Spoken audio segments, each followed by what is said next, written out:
வணக்கம். ஜேகே செய்திகளின் பிரதான செய்திகள். முதலில் தலைப்புச் செய்திகள். யாழ்ப்பாணம் நல்லூரில் உள்ள உணவகத்திற்கு தடை விதிக்குமாறு வலியுறுத்தல். சிறுவர்களிடையே அதிகரித்து வரும் 3 விதமான தொற்று நோய்கள் தொடர்பில் பெற்றோர்களுக்கு எச்சரிக்கை. சவர கத்தியினால் சக மாணவனின் கழுத்தை அறுத்த மாணவன் தொடர்பில் விசாரணை. இலங்கை வரலாற்றில் பரீட்சைகள் ஆணையாளர் நாயகமாக பெண்மணி ஒருவர் முதன்முறையாக நியமனம். பல அதிகாரிகளை பிரதிவாதிகளாக குறிப்பிட்டு பிள்ளையான் அடிப்படை உரிமை மனு தாக்கல். நாட்டிற்குள் சட்டவிரோதமான முறையில் நுழைந்த 6 பேர் கைது. இந்தியாவில் இருந்து நாட்டிற்குள் சட்டவிரோதமான முறையில் நுழைந்த 6 பேர் கைது செய்யப்பட்டு வல்வெட்டித்துறை போலீஸ் நிலையத்தில் தடுத்து வைக்கப்பட்டுள்ளனர். திருகோணமலை மற்றும் மன்னார் மாவட்டங்களைச் சேர்ந்த ஆண், பெண் மற்றும் 2 சிறுமிகள் என 4 இலங்கையில் இருந்து சட்டவிரோதமான முறையில் இந்தியாவிற்கு சென்ற நிலையில் இந்திய கடலோர காவல் படையினரால் கைது செய்யப்பட்டு மண்டபம் அகதி முகாமில் தடுத்து வைக்கப்பட்டிருந்தனர். இந்நிலையில் குறித்த 4 இந்தியாவில் இருந்து மீண்டும் இலங்கைக்கு சட்டவிரோதமான முறையில் கடல் வழியாக திரும்பியுள்ளமை விசாரணைகள் கண்டறியப்பட்டுள்ளது. குறித்த 4 வல்வெட்டித்துறை பகுதியைச் சேர்ந்த 2 படகோட்டிகள் இந்திய கடல் எல்லைக்குள் அழைத்து வந்துள்ளனர். இது குறித்து தகவல் அறிந்த போலீசார் சட்டவிரோதமான முறையில் நாட்டிற்குள் புகுந்த 4 அவர்களை அழைத்து வந்த படகோட்டிகளையும் கைது செய்து வல்வெட்டித்துறை போலீஸ் நிலையத்தில் தடுத்து வைத்து விசாரணைகளை முன்னெடுத்துள்ளனர். கொழும்பு உயர் நீதிமன்ற வளாகத்தில் ஹரக்கட்டா என்று அழைக்கப்படும் நதுன் சிந்தக விக்ரமரத்ன வெளியிட்ட சர்ச்சைக்குரிய கருத்து குறித்து பயங்கரவாத விசாரணை பிரிவு விசாரணைகளை ஆரம்பித்துள்ளது.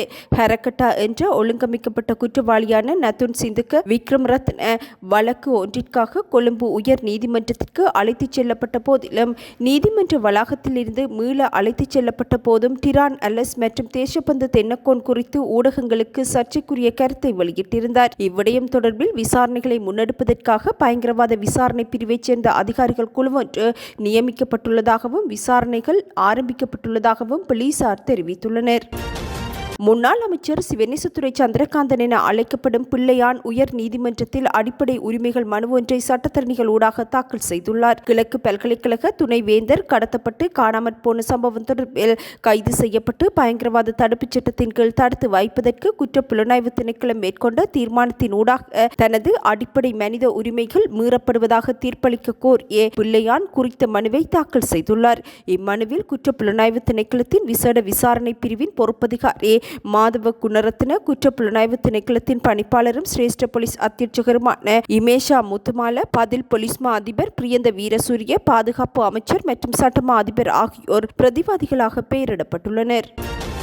ஜனாதிபதி அலுவலக அதிசொகுசு வாகன ஏலத்தின் 2வது கட்டமாக சொகுசு வாகனங்கள் மற்றும் பாவனையில் இருந்து நீக்கப்பட்ட 26 வாகனங்கள் ஏலமிடப்பட்டுள்ளன. முன்னாள் ஜனாதிபதி தனது பதவிக்காலத்தில் அரசியலமைப்பு 41(1) உறுப்புரைக்கு அமைவாக பணியமர்த்திய ஆலோசகர்கள் மற்றும் பணிக்குழாமிற்கு வழங்கியிருந்த 26 வாகனங்கள் ஏலமிடப்பட்டிருந்த நிலையில் அவற்றில் 17 வாகனங்கள் ஏலத்தில் விற்பனை செய்யப்பட்டிருந்தது. அரசாங்கத்தின் செலவு குறைப்பு மற்றும் நிதி பொறுப்புக்கூறலை பலப்படுத்தும் நோக்கில் இந்த வாகனங்கள் விற்பனை செய்யப்பட்டுள்ளது. இந்த வாகனங்களை கொள்வனவு செய்ய மிகப்பெரிய கேள்வி காணப்பட்டதுடன் வாகன விற்பனையின் மூலம் 200 மில்லியன் ரூபாவிற்கும் அதிக வருமானம் பெறப்பட்டதாக அரசாங்கம் அறிவித்துள்ளது. வாகன ஏலத்திற்காக 108 வர்த்தகர்கள் கலந்து கொண்டிருந்தனர். திருகோணமலை புல்மோட்டை பகுதியில் 2 மாணவர்களுக்கிடையில் இடம்பெற்ற கைகலப்பில் தாக்குதலுக்குள்ளான மாணவர் ஒருவர் திருகோணமலை பொது வைத்தியசாலையில் அனுமதிக்கப்பட்டுள்ளார். உயர்தரத்தில் கல்வி கற்கும் 2 மாணவர்களுக்கிடையே இவ்வாறு கைகலப்பு ஏற்பட்டுள்ளது. இதேவேளை மாணவனை தாக்கி காயப்படுத்திய மற்றைய மாணவன் தப்பிச் சென்றுள்ளதாகவும் காதல் விவகாரமே இத்தாக்குதலுக்கு காரணம் எனவும் சக மாணவர்கள் தெரிவித்துள்ளனர். பாடசாலையில் காப்போது உயர்தரத்தில் கல்வி கற்கும் மாணவன் அதே பாடசாலையின் காப்போது சாதாரண தரத்தில் கல்வி மாணவனை தாக்கி சவர அலகால் கழுத்தை அறுத்துள்ளமையும் ஆரம்பகட்ட விசாரணைகளில் கண்டறியப்பட்டுள்ளது. சம்பவத்தில் படுகாயமடைந்த மாணவன் முதலில் புல்மோட்டை வைத்தியசாலையில் அனுமதிக்கப்பட்டு பின்னர் மேலதிக சிகிச்சைக்காக திருகோணமலை வைத்தியசாலைக்கு மாற்றப்பட்டுள்ளார். சம்பவம் தொடர்பில் புல்மோட்டை போலீசார் மேலதிக விசாரணைகளை முன்னெடுத்துள்ளனர். இலங்கையின் 11வது பரீட்சைகள் ஆணையாளராக AKS இந்திகா குமாரி லியனகே பொறுப்பேற்றுள்ளார். நாட்டின் முதல் பெண் பரீட்சைகள் ஆணையாளர் நாயகமாக இந்திகா குமாரி லியனகே பரீட்சைகள் திணைக்கள வளாகத்தில் பரீட்சைகள் ஆணையாளர் நாயகமாக தனது கடமைகளை பொறுப்பேற்றுள்ளார்.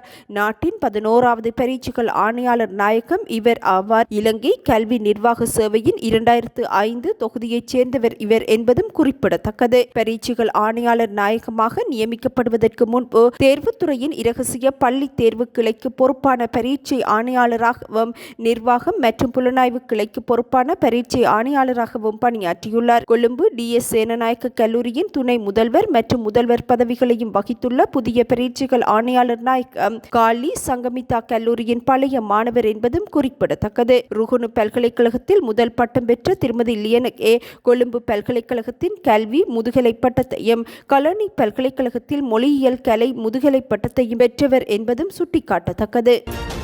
கட்டுநாயக்க விமான நிலையம் ஊடாக 210 மில்லியன் ரூபாய் மதிப்புள்ள தங்கத்தை கடத்தி வந்த 2 பயணிகள் குற்றப்புலனாய்வு துறையினரால் கைது செய்யப்பட்டுள்ளனர். சந்தேக நபர்கள் வாகன உதிரி பாகங்களுக்குள் தங்கத்தை மறைத்து கொண்டு வந்துள்ளனர். கைது செய்யப்பட்ட நபர்கள் கொழும்பு கிராண்ட்பாஸைச் சேர்ந்த 26 வயதுடைய நபரினவும் மற்றையவர் கண்டி ரம்புக்வெலவைச் சேர்ந்த 46 வயதுடைய நபரினவும் அறிவிக்கப்பட்டுள்ளது. இவர்கள் வணிகர்களின் தேவைகளின் அடிப்படையில் வெளிநாடுகளில் இருந்து பல்வேறு பொருட்களை விமானம் மூலம் நாட்டிற்கு கொண்டு வரும் பணிகளில் ஈடுபட்டுள்ளனர். குறித்த நபர்களை சோதனையிட்ட போது சுங்க அதிகாரிகள் பயணிகளின் பொருட்களில் மறைத்து வைக்கப்பட்டிருந்த 6.7 கிலோகிராம் எடையுள்ள தங்கத்தை மீட்டுள்ளனர். அத்துடன் மீட்கப்பட்ட தங்கத்துடன் சந்தேக நபர்கள் கட்டுநாயக்க விமான நிலையத்திலுள்ள இலங்கை சுங்க அதிகாரிகளிடம் மேலதிக விசாரணைகளுக்காக ஒப்படைக்கப்பட்டனர். கனடாவில் நிர்மாணிக்கப்பட்ட தமிழர் இனப்படுகொலை நினைவு தூபியை நாடாளுமன்ற உறுப்பினர் நாமல் ராஜபக்ச குடும்பம் எதிர்ப்பதானது நினைவு தூபிக்கு கிடைக்கப்பெற்ற கௌரவம் என கனடாவின் பிரம்டன் நகர முதல்வர் ஃபெட்ரிக் பிரவுன் தெரிவித்துள்ளார். குறித்த நினைவு தூபிக்கு எதிர்ப்பை வெளியிட்டு தமது எக்ஸ் பக்கத்தில் பதிவொன்றை இட்டிருந்த நாடாளுமன்ற உறுப்பினர் நாமல் ராஜபக்ச கனடாவில் தமிழர் இனப்படுகொலை நினைவு சின்னம் திறக்கப்பட்டமை தொடர்பில் இலங்கை அரசாங்கம் உடனடியாக ராஜதந்திர நடவடிக்கை எடுக்க வேண்டும் என கோரிக்கை விடுத்திருந்தார். உள்நாட்டு போரின் இறுதி கட்டங்களில் இலங்கையின் இராணுவ நடவடிக்கைகள் தொடர்பாக எந்த இனப்படுகொலையும் நிரூபிக்கப்படவில்லை எனவும் அவர் சுட்டிக்காட்டியிருந்தார். இந்நிலையில் நாமல் ராஜபக்சவின் எக்ஸ் பதிவை சுட்டிக்காட்டியுள்ள ஃபெட்ரிக் பிரவுன் தமிழின படுகொலை நினைவு தூபிக்கான ராஜபக்ச குடும்பத்தின் எதிர்ப்பு சரியான பாதையில் தாம் பயணிக்கின்றோம் என்பதை உறுதிப்படுத்தும் சமிக்ஞை என குறிப்பிட்டுள்ளார். ராஜபக்ச குடும்பம் இனப்படுகொலை இடம்பெறவில்லை என உறுதியான நம்பிக்கை கொண்டிருந்தால் நீதியை குழப்புவதற்கான நடவடிக்கைகள் வழக்கு விசாரணையில் இருந்து மறைந்திருத்தல் போன்றவற்றை கைவிட்டு சர்வதேச விசாரணைகளுக்கு முழுமையான ஒத்துழைப்பை வழங்க வேண்டும் எனவும் வலியுறுத்தியுள்ளார். இக்குடும்பம் பொறுப்புக்கூறலை எதிர்கொள்வதற்கு பதிலாக இலங்கை அரசாங்கத்தினால் பாதுகாக்கப்பட்ட நிலையில் ஆடம்பரத்தில் மறைந்துள்ளது எனவும் கனடாவின் பிரம்டன் நகர முதல்வர் ஃபெட்ரிக் பிரவுன் தெரிவித்துள்ளார். பல்கலைக்கழக மாணவியின் நிர்வாண புகைப்படத்தை பகிர்ந்த மாணவருக்கு கொழும்பு பிரதான நீதவான் தனுஜா லக்மாலி அபராதம் விதித்துள்ளார். அபராதம் செலுத்தப்படாவிட்டால் 6 மாத சிறை தண்டனை விதித்த நீதவான் பாதிக்கப்பட்ட மாணவிக்கு 50,000 ரூபாய் இழப்பீடு வழங்கவும் உத்தரவிட்டுள்ளார். குற்றப்புலனாய்வு துறையின் கணனி குற்றப்புலனாய்வு பிரிவு தாக்கல் செய்த முறைப்பாட்டின் அடிப்படையில் பல்கலைக்கழக மாணவர் குற்றத்தை ஒப்புக்கொண்டுள்ளார். சந்தேக நபர் மீது ஆபாச புகைப்படத்தை சமூக ஊடகங்களில் பரப்பியது உட்பட்ட 2 குற்றச்சாட்டுகள் சுமத்தப்பட்டுள்ளது. பல்கலைக்கழக மாணவரை பிரதிநிதித்துவப்படுத்தும் வழக்கறிஞர் நீதிமன்றில் சமர்ப்பித்த தனது வாதங்களில் பிரதிவாதி விரைவில் தொடர்புடைய குற்றச்சாட்டுகளுக்கு குற்றத்தை ஒப்புக்கொள்வார் என கூறினார். இதேவேளை குற்றம் சாட்டப்பட்டவர் 500 ரூபாவை எடுத்துக்கொண்டு சம்பந்தப்பட்ட புகைப்படத்தை ஒரு வாட்ஸ்அப் குழுவிற்கு அனுப்பியதாகவும் அறிவிக்கப்பட்டுள்ளது. குழந்தைகளிடையே தற்போது 3 நோய்களின் பாதுகாப்பு அதிகரித்து வருவதாக சுகாதார அதிகாரிகள் அறிவுறுத்தியுள்ளனர். இன்ஃப்ளூயன்சா, டெங்கு காய்ச்சல் மற்றும் சிக்கன்குனியா ஆகிய தொற்றுக்களே இவ்வாறு அதிகரித்துள்ளதாகவும் இவ்விடயம் தொடர்பில் பெற்றோர் அவதானத்துடன் செயற்படுமாறும் வைத்தியர்கள் அறிவுறுத்தியுள்ளனர். குறிப்பாக பண்டிகை காலத்தில் குழந்தைகள் அதிகமாக வெளியிடங்களுக்கு அழைத்துச் செல்லப்பட்டமையே இதற்கு காரணம் எனவும் அறிவிக்கப்பட்டுள்ளது. இந்த வைரஸ் நோய்களில் குறிப்பாக இன்ஃப்ளூயன்சாவின் அதிகரிப்பு காணப்படுவதாகவும் சமீபத்திய மழைப்பொழிவு மற்றும் நுளம்புகளின் அதிகரிப்பு காரணமாக பல தொற்று நோய்கள் அதிகரித்துள்ளதாகவும் வைத்தியர்கள் தெரிவித்துள்ளனர். எனவே இருமல், சளி மற்றும் காய்ச்சல் போன்ற அறிகுறிகள் காணப்பட்டால் அத்தகைய சிறுவர்களை மாணவர்கள் கூடும் ஏனைய இடங்களுக்கு அனுப்புவதற்கு முன்பு அவர்களை குணப்படுத்த நடவடிக்கை எடுக்குமாறு பெற்றோர்கள் அறிவுறுத்தப்பட்டுள்ளனர். யாழ்ப்பாணம் நல்லூர் ஆலயத்திற்கு அண்மையில் அமைக்கப்பட்டுள்ள அசைவ உணவகத்திற்கு தடை விதிக்குமாறு கோரிக்கை ஒன்று முன்வைக்கப்பட்டுள்ளது. யாழ் மாநகர சபையின் ஆணையாளருக்கு தமிழ் தேசிய மக்கள் முன்னணி சார்பில் நேற்றைய தினம் கடிதம் ஒன்று வழங்கப்பட்டுள்ளது. குறித்த கடிதத்தில் யாழ்ப்பாணம் நல்லூர் ஆலயத்தின் சூழல் அமைவில் புதிதாக அமைக்கப்பட்டுள்ள மாமிச உணவகம் சைவ மக்களின் மனங்களுக்கும் ஆன்மீக உளவியலுக்கும் மதிப்பளிக்காமல் நடத்தப்படுவது குறித்து மக்கள் முறையிட்டு வருகின்றனர். எனவே சைவ மக்களின் ஆன்மீக உளவியலுக்கு இடையூறை ஏற்படுத்தும் குறித்த மாமிச உணவகத்தில் மாமிச உணவு தயாரிக்கும் செயற்பாடுகளுக்கு முற்றாக தடை விதிக்குமாறு கேட்டுக்கொள்கின்றோம் என அறிவிக்கப்பட்டுள்ளது.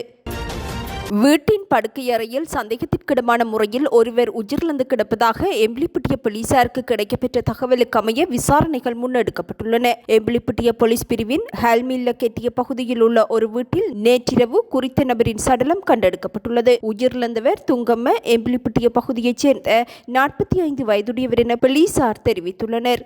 மரணித்தவர் தனது மனைவி மற்றும் குழந்தையை பிரிந்து சுமார் 8 வருடங்களாக குறித்த வீட்டில் தனியாக வசித்து வந்துள்ளமையும் விசாரணைகளில் கண்டறியப்பட்டுள்ளது. எவ்வாறாயினும் இவரது மரணம் கொலையாக இருக்கலாம் என்ற சந்தேகத்தில் எம்பிலிப்பட்டிய போலீசார் மேலதிக விசாரணைகளை முன்னெடுத்துள்ளனர். இதேவேளை பசறை போலீஸ் பிரிவின் தும்மலதென்ன பகுதியில் வீட்டின் முன் உள்ள தாழ்வான பகுதியில் ஒருவர் சந்தேகத்திற்கிடமான முறையில் இறந்து கிடப்பதாக பசறை போலீசாருக்கு கிடைக்கப்பெற்ற முறைப்பாட்டை அடுத்து விசாரணைகள் முன்னெடுக்கப்பட்டுள்ளது.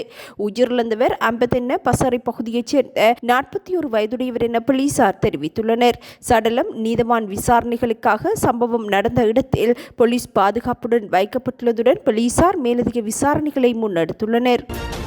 இத்துடன் இன்று எமது பிரதான செய்திகள் நிறைவடைகின்றன. நமது அடுத்த பிரதான செய்திகளை நாளை எதிர்பாருங்கள். வணக்கம்.